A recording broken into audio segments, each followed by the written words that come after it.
आपली पहिली होती का नाही तशी.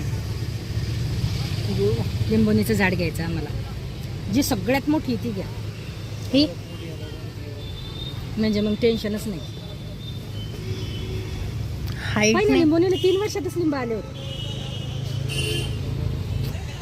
सर्वात मोठी आहे म्हणजे मग वेळ नाही लागत जास्त. तिथं निघून नाही राहिली. साईडचे पानं बाजूला कर ना. इथून पहा काढून. तुम्ही कशी निघेल.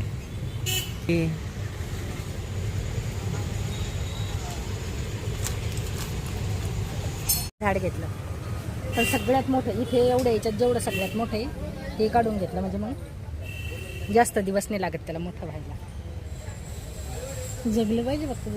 जगतंय आता. एवढं चांगलं होतं पहिले. 3 वर्षातच लिंब आले होते पहिले. पेरू, पण पेरू पाहिजे नाही लाल. लाल पेरू नाही आवडत. हिरवा पेरू हे नाही, हा वेगळाच दिसतो.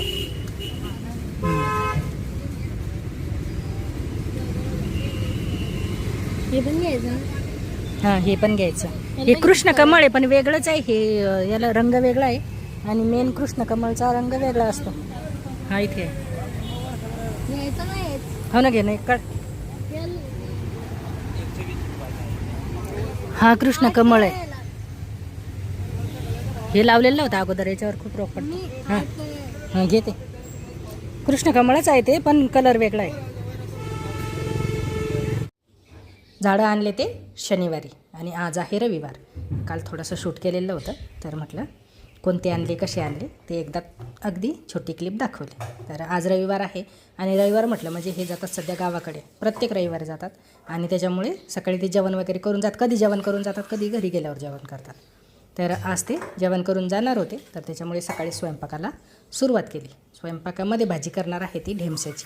आता ढेमस्याची भाजी बऱ्याच वेळा अगोदर टाकलेली आहे मी याचा व्हिडिओ, पण नवीन सबस्क्रायबर बरेच येतात, तर त्याच्यामुळे म्हटलं चला याची रेसिपी शूट करूया. तर ढेमसं जे आहेत ते कट करून मधातला जो भाग आहे तो काढून टाकायचा. तो शिजल्यानंतर काही असा एवढा विशेष लागत नाही, तर कट करूनच टाकतात तो. तर मधला भाग पूर्ण काढून टाकायचा. इकडे डाळ टाकलेली आहे तुरीची. तुरीची डाळ अर्धवट शिजेपर्यंत बाकी सगळी तयारी इकडे करून घेते. तर लसूण कट करून घेणे किंवा कोथिंबीर कट करून ठेवणे आणि त्याच्यानंतर कणिक मळून पोळ्या पण होतात. तोपर्यंत डाळ अरद कच्ची होते आणि मध्ये ढेमसं पण त्याच्यामध्ये टाकल्या जातात. तर केव्हा पण स्वयंपाकाला सुरुवात करताना भाजी अगोदर करायची. भाजी केल्यानंतर जर भाजी शिजेपर्यंत पोळ्या होतात, जास्त वेळ किचनमध्ये थांबायची गरज पडत नाही. आणि अगोदर जर पोळ्या करून घेतल्या त्याच्यानंतर भाजी केली तर किचनमध्ये जास्त वेळ जातो, म्हणजे माझ्या मते तरी. आता प्रत्येकाची पद्धत वेगवेगळी असते, पण मी अगोदर भाजी करते त्याच्यामुळे मला स्वयंपाक करणं खूप असं सोपं वाटतं. तर पोळ्या झाल्या तिकडे आणि इकडे डाळ पण अरद कच्ची झाली होती. आता पोळ्याचं प्रमाण किती आहे त्याच्यानुसार आहे ते. तर पोळ्या काही जास्त करणं नाही लागत, त्याच्यामुळे डाळ लवकर काही शिजत नाही. तर इकडे ढेमसं त्याच्यामध्ये टाकून दिले डाळीमध्ये ते आता, आणि गरम पाणी ठेवलं. पोळपाट जो आहे तो खूप चिकट झालेला होता माझा, आणि तोपर्यंत कपडेसुद्धा याच्यात निरमामध्ये टाकून दिले. आता सर्फ एक्सेल वापरते मी, कधी रिन वापरते, पण ते अगोदर आहे सवय की निरमा म्हणायची, तर ते निरमाच येतं तोंडामध्ये. तर गरम पाणी झालेलं होतं. याच्यामध्ये पण कपडे धुण्याची जी पावडर आहे कोणती जी वापरत असाल तुम्ही ती त्याच्यामध्ये टाकायची गरम पाण्यामध्ये आणि मिक्स करायचा. जो कोळपाट आहे तो त्या पाण्यामध्ये टाकून द्यायचा. खालच्या बाजूने दिसत नाही तो, पण असा हाताला चिकट लागतो. आणि पाण्यामध्ये टाकल्यानंतर ते तेलाचं आहे ते आपोआपच दिसतेच पुढे तुम्हाला, की खूप म्हणजे असं वाटत नाही आपल्याला की हे खराब झालेलं आहे. तर ते गरम पाण्यामध्ये टाकून ठेवलं आणि भाजीला फोडणी. तर फोडणीमध्ये तेल टाकलं, मोहरी, त्याच्यानंतर लसूण. आता मी लसूणच वापरते, कांदा काही वापरत नाही. कांदा जर वापरत असाल तुम्ही तर कांदाही वापरला तरीही चालतो, पण माझ्या भाजीमध्ये शक्यतोवर लसूणच असतो. कारण कांदा मला जास्त असं प्रत्येक भाजीमध्ये कांदा नाही आवडत. क्वचितच अशा भाज्या असतात की त्याच्यामध्ये कांदा टाकते मी. तर ते लसूण तिकडे होतं तोपर्यंत इकडे जे काही मसाले आहेत डब्यामध्ये, लाल मिरची पावडर, हळद, गरम मसाला, जे काही आहे ते इकडे टाकून घेते. कारण ते होईपर्यंत मग इकडे हे होऊन जातं. आणि जिरे टाकलं थोडंसं, त्याच्यानंतर ते मसाला टाकून द्यायचा आणि अशी फोडणी बसली पाहिजे त्याला चांगली. जी शिजलेली डाळ आणि ढेमसा आहेत, ढेमसाला बऱ्याच ठिकाणी वेगवेगळे नावं आहेत. काही ठिकाणी मनपसंत की काहीतरी असं नाव आहे. एक व्हिडिओ टाकला होता तेव्हा कमेंट आल्या होत्या मला. तर ते थोडंसं पाणी टाकायचं, खूप पातळ भाजी नाही करत मी, थोडी घट्टच असते. चवीप्रमाणे मीठ टाकायचं आणि वरून टाकायची कोथिंबीर. भाजी तयार होऊन जाते. आता भाजीला उकळी येते तोपर्यंत भाज्या कट केलेल्या होता, तर तेही लाकडाचा आहे, खूप वेळ नाही ठेवत मी, लगेच त्याला धुवून वगैरे टाकते. चाकू जर असेल तर चाकू पण कधी धुवून टाकते, कधी भांड्यामध्ये. आणि इथले जे भांडे आहे, इथे बेसिनमध्ये भांडे मी क्वचितच घासते, त्याच्यामुळे इथे जास्त काही भांडे ठेवत नाही. तर लगेच बाहेर भांडे नेऊन ठेवले. आणि थोडंसं आता भाजी करताना थोडंफार उडतंच साईडनं, तर ते पण चांगलं पुसून घेतलं आणि त्याच्यानंतर लगेच त्यांना जेवण पण दिलं. तर शिजल्यानंतर भाजी ही या खूप छान लागते. तर अशी बऱ्याच पद्धतीने करत असतील बऱ्याच ताई. तर त्यांना जेवण वगैरे दिले आणि मक्काचं कणीस होतं एक, ते पण भाजून घेतलं. त्याच्यानंतर पूजेची तयारी. तर स्वयंपाक अगोदर करून घेतला आणि त्याच्यानंतर पूजा करायला लागले. तर पूजा करायच्या अगोदर कपूर टाकला आणि छान सुगंध येतो याचा. या पद्धतीने जाळू शकता, किंवा हे जर आणायचं नसेल तर आपण नेहमी कापूर जाळतो त्या पद्धतीने जाळला तरीही चालतो, पण कापूर एकदा घरात जाळायलाच पाहिजे. चालतो. जायचं काय रिची तुला? रिची तू जातो? मी घरी असल्यावर नाही येत नव्हतं, फक्त मी नाही पाहिजे सोबत.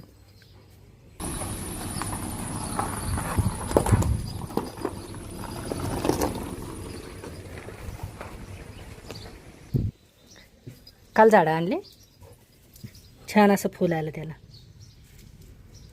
हे कृष्ण कमळच आहे, पण ते निळं होतं, आता हे लाल आलं. आणखी निळं लावलेलं होतं अगोदर मी, ते गेलं. आता हे लाल आणले यावेळेस. आणि पेरू आणलेलं आहे, तर त्याला छोटासा पेरू पण आहे, हे लिंबुनीचं. आता हे लावायसाठी जागा पहिले फिक्स करणं आहे. इकडे कुंदाचं लावलं.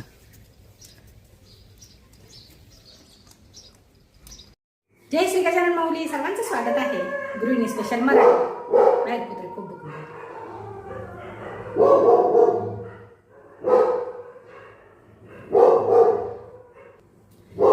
जय श्री गजानन माऊली, सर्वांचं स्वागत आहे गृहिणी स्पेशल मराठी. आजचा दिवस तुम्हाला खूप चांगला जाऊ द्या, हीच महाराजांच्या चरणी प्रार्थना करायची. बराच वेळ थांबले, पण तो काही थांबायचं नाव नाही घेऊन राहिला. बाकीचे कुत्रे पण खूप भुंकून राहिले आज. तर जवळच रात्री कुठेतरी चोरी पण झाली म्हणतात, सकाळी बाहेर काही सांगत होत्या त्या. आणि कुत्रे आहेत, पण थोडाफार फायदा होता, पण घरात एकदा गेल्यानंतर काय आहे, तर असं चोऱ्या ह्याचं प्रमाण चालूच असतं. शहर म्हटलं म्हणजे शहरात आणि खेड्यात सगळीकडे चालू असतात. एक कापूर जाळल्यानंतर इतका छान सुगंध येतो घरामध्ये. डीची काही थांबायचं काम नाही घेऊन राहिला. आता मी थांबते थोडा. जय श्री गजानन माऊली, सर्वांचं स्वागत आहे गृहिणी स्पेशल मराठीवर. आजचा दिवस तुम्हाला खूप चांगला जाऊ देत, हीच महाराजांच्या चरणी प्रार्थना. आणि आज आहे रविवार, आणि रविवारी आता बरेच दिवस झाले बाजार काही होऊनच नाही राहिला, कारण यांना जाणं लागतं गावाकडे. गावाकडे जायचं म्हटलं की मग बाजारात ते काही शक्य होत नाही. तर सकाळी स्वयंपाक वगैरे झाला, त्याच्यानंतर ते जेवण करून गेले, आणि आता आपली बाकीचे कामं चालतातच. रिची खूप भुंकत होता. बाहेर बरेच कुत्रे पण असतात. शेजारी इकडेच कुठेतरी चोरी झाली, मध्ये 2दा व्हिडिओ सुरू केला मी, आणि परत कट करावा लागला, कारण त्यांचं भुंकणंच एवढं सुरू होतं की काहीच माझा आवाज येत नव्हता. तर इथे समोरच्या ताई सांगत रात्री कुठेतरी चोरी झाली. असो, उन्हाळा असो पावसाळा असो, थोडेफार कामं कमी नसले की बरोबर चोऱ्या होतातच. घर बंद दिसलं की शहरात तरी होतात, खेड्यामध्ये आता होऊन राहिल्या, पण शहराचं प्रमाण थोडं जास्त आहे चोऱ्या करायचं. आणि बाकीचे कामं नंतर होतात. आता स्वयंपाक एकदा करून दिला, ते जेवण करून गेले, ते त्यांच्या कामाला मोकळे, आणि आपण आपल्या कामाला मोकळे. तर पाठ चालू आहे माझे श्रावण महिन्यातले. आता हा व्हिडिओ उद्या येईल, तर उद्या आहे पंचमी. पंचमीच्या सगळ्यांना खूप साऱ्या शुभेच्छा. आता तर पंचमी म्हणून पण काही राहिलं नाही. अगोदर इतके झोके असायचे, आम्ही खूप झोके खेळले, झाडाचं पान आलंच पाहिजे. आणि आता तर पंचमी उद्या आहे, पण असं वाटून नाही राहिलं पंचमी आहे. पहिले असं होतं की पंचमी आली म्हणजे 5-6 दिवसापासून अगोदर तरी झोके बरोबर झाडं असे खेड्यामध्ये. समजा माझं बालपण बाबाचं पूर्ण सर्व्हिसच खेड्यामध्ये झाली समजा, त्याच्यामुळे बालपण पण सगळं खेड्यातच गेलं. पण खेड्यातल्या वातावरणात आणि शहरातल्या वातावरणात खूप फरक आहे. शहरामध्ये सण फक्त दसरा आणि दिवाळी 2च सण समजतात, बाकी एवढ्या सणांना एवढं काही महत्त्व नाही दिलं जात. पंचमी तर अजिबातच नाही. मी तर इथे आले तेव्हापासून पंचमी कशी असते ते माहीतच नाही. फक्त स्वयंपाक करायचा घरात आणि जेवण वगैरे करायचे, झालं असं.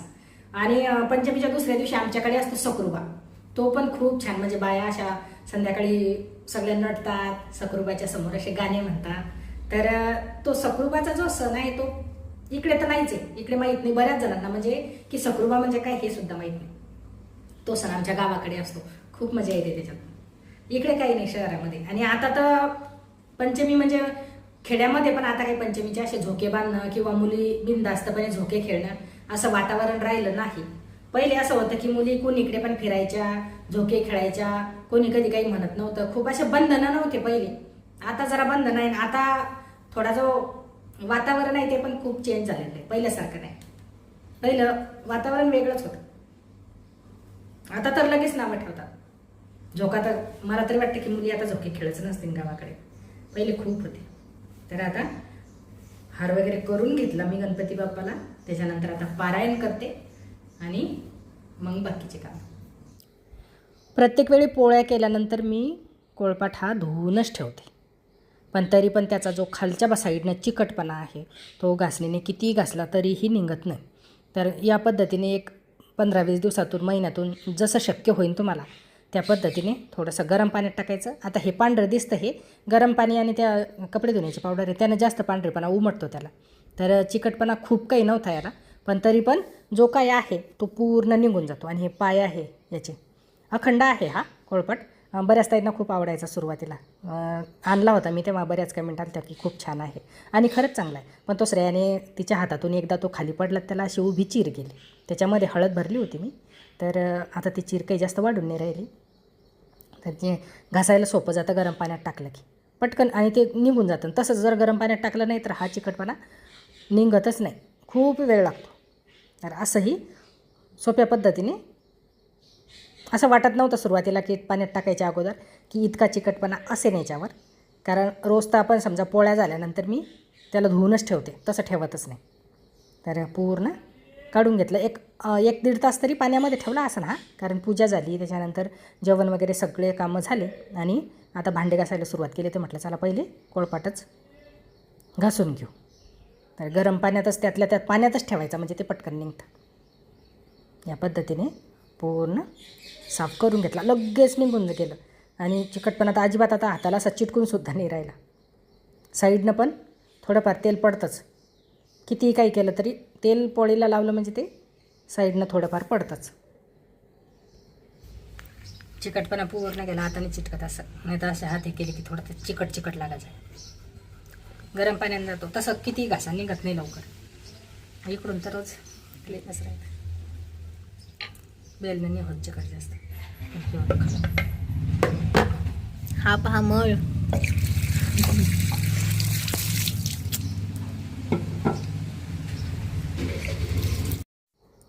कोणत्या पण पदार्थाची किंमत त्या त्या सणाला होत असते.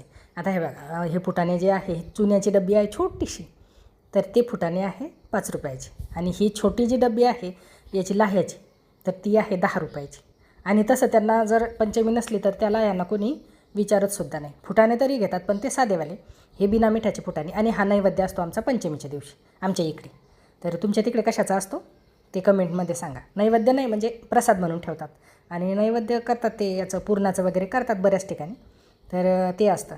तर तेच चालू होती चर्चा की सणाच्या दिवशी किती भाव वाढतो. आणि मी 10 रुपये आणले होते, म्हटलं 5चं एक माप घेऊन दुसरं 5चं घेऊ, पण आणखी 5 रुपये आणावे लागले. त्याच्यानंतर सण आहे, सणाच्या दिवशी खूप घाई होते. आणि त्यातल्या त्यात बाहेरच्या झाडांना पाणी पण देणं होतं, तर पाणी देऊन घेतलं, बाहेरचं पूर्ण साफ करून घेतलं, म्हणजे मग टेन्शन राहत नाही. उद्या पंचमी आहे, परत सोमवार पण आहे. सोमवारची पूजा सकाळी, परत पंचमीची पूजा, आणि सणाच्या दिवशी फालतूचं शिल्लकचं जर घरातलं काम असेल तर ते आणखीन खूप जास्त होऊन जातं. त्याच्यामुळे पद्धतीने समोरची रूम आता पूर्ण आवरून ठेवली. सकाळी फक्त झाडून काढायचं, आणि फरशी पण पुसून ठेवली पूर्ण. फक्त एक थोडीशी अशी नावापुरती फरशी उद्या पुसायची, बाकी क्लीन अशी व्यवस्थित फरशी पूर्ण पुसून घेतली. सकाळी 2-3 म्हणजे आपण नुसती अशी वरच्या हाताने पुसली तरीही चालते मग. तर पूर्ण हे रूम क्लीन करून ठेवली, ही पण क्लीन करून ठेवली पूर्ण. आणि कपड्यांच्या घड्या पण आता करायच्या बाकी आहे, कपड्यांच्या घड्या कराव्या लागतील. बाकी ही रूम पण क्लीन झाली, किचन पण पूर्ण, देवघर पण पूर्ण पुसून फरशी वगैरे सगळं पुसून ठेवलं, टेन्शन नाही ठेवलं सकाळच्याला. आणि सकाळी फक्त थोडंसं फरशी तर उद्या सण आहे, उपवास आहे म्हटल्यानंतर फरशी तर पुसावी लागणारच आहे. पण मग अशी एवढी आवरात पुसायची गरज पडत नाही. नुसतं असं पोछा घेतला आणि सकाळी झाडून काढलं आणि त्याच्यावर पोछा फिरवला की एवढं टेन्शन राहत नाही. तर पूर्ण आवरून जर ठेवलं तर सणाच्या दिवशी जी घाई होती ती होत नाही. तर आता फक्त संध्याकाळचे कामं, जवळपास स्वयंपाकाची तयारी झाली. स्वयंपाक वगैरे झाला की कपडे आज चांगले सुकले, कारण ऊन होतं थोडं पडलेलं. कधी ऊन कधी आभाळ जास्त आहे, पाऊस तर नाही आहे. तर कपडे पण बऱ्यापैकी सुकलेले आणि काही कालचे आहे. तर ते झाल्यानंतर कपड्यांच्या घड्या वगैरे करून ठेवल्या. आणि बेल आणणार आहेत, हे गावाकडे गेलेले.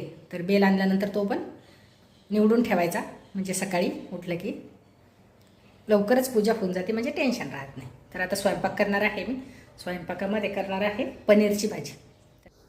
पनीरची भाजीची जी ग्रेव्ही आहे त्याच्यासाठी मी कांदा वापरते. आता बऱ्याच जे आहेत ते कांदा खात नाही श्रावण महिन्यामध्ये, पण आम्ही एवढं पाळत नाही. समजा घरी पाळलं जातं, पण बाहेर एखादा काही पदार्थ खाल्ला की ते जातोच कांदा, त्याच्यामुळे मग जास्त काही असं पाळत नसते मी. तर कांदा आम्ही श्रावणमध्ये खातोच. त्याच्यानंतर ग्रेव्हीसाठी टमाटर घेतले 2, कोथिंबीर, काजू घेतले काही. त्याच्यानंतर हा भाजलेला कांदा घेतला आणि याची चांगली ग्रेव्ही तयार करून घ्यायची. त्याच्यानंतर कढईमध्ये तूप टाकलं आणि तेल पण टाकलं. दोन्ही मिक्स टाकत असते मी, चव खूप चांगली लागते तुपाची.